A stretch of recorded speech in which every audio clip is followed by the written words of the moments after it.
One day, a young married couple went hiking in the mountains. As the sun began to set, they realized that they were lost. The wife was getting worried, but her husband tried to calm her down and assured her that they will eventually find their way back to their car. However, after walking for hours, they still had no idea where they were. It was growing dark and the man and his wife were getting desperate. They did not have a map or a compass with them, and all of the trees looked the same. Just when they were about to give up hope, they came across an old cabin in a clearing. The cabin looked as if it had seen better days. It was dilapidated and seemed like it had not been used for a long time. Some of the windows were cracked and broken, and a lot of tiles had fallen out of the roof. The husband knocked on the front door, but there were no response. When he turned the handle, it slowly creaked open. Inside, they found it was in a bad state of disrepair. There was a little furniture, and the floor was covered with a thick layer of dust. As the couple cautiously looked around, they noticed a strange atmosphere and a peculiar musty smell. The walls were covered from floor to ceiling with graffiti. Written in red paint, the words "death, death, death, death, death" were repeated over and over again. The man and the woman were unnerved. With a shaking hand, the husband reached out to touch the wall. He was horrified to find that the paint was not yet dry. The couple were very frightened, but they had nowhere else to go. They knew that the mountain was dangerous at night, and there were lots of wild animals prowling the woods. Despite the creepy writing on the walls, they decided to stay the night.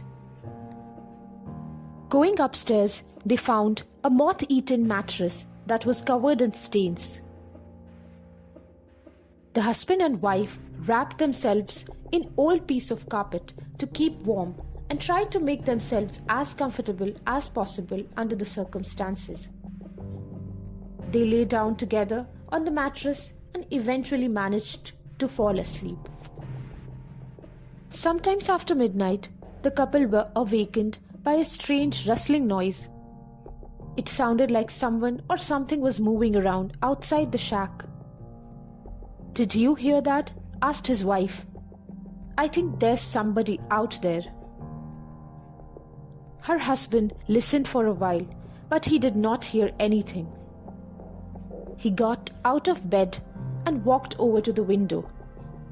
It was too dark outside. Her husband listened for a while, but he did not hear anything. He got out of bed and walked over to the window. It was too dark outside to see anything. Opening the window, he stuck his head out. "Who's there?" he called nervously. There was no answer. He was about to go back to bed when his wife said, "Maybe it's someone who can't speak." The husband returned to the window and said, "Is there anyone out there? Clap once for yes and twice for no." He strained his ears to listen. The stars twinkled in the night sky. The crickets were chirping loudly. All of a sudden, he heard a loud clap. The man turned to his wife and said in surprise, "You were right. There's someone out there." He leaned out of the window and his eyes scanned the darkness. He couldn't make out anything in the pitch black darkness. "Are you the owner of this cabin?" he asked. Clap, clap. "Are you a man?" Clap, clap. "You're a woman then." Clap, clap. "Are you a human?" Clap, clap. A chill ran down his spine. He swallowed hard and croaked, "Did you come here alone?" Clap, clap. "How many are you?" Clap once for each person. Clap, clap, clap, clap, clap, clap, clap, clap, clap, clap, clap, clap, and it went on and on.